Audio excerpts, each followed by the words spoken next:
Hey guys, my Prius Key Fob ran out of battery and you can replace the battery yourself. It probably takes like 2 minutes max.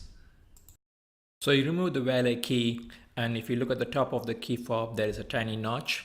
If you have a different car or a different model, you may have to remove a couple of screws there. So in my case, I just used a Phillips screwdriver and twist the key fob and it pops open. There you go.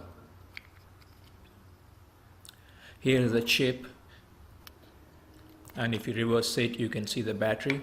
So note down the battery number and then you can just buy a replacement battery in a store. Energy is a 1632.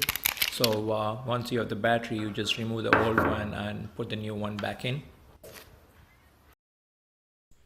and place the chip back in the key fob. Make sure that it sits properly in the key fob and close it. You are all done.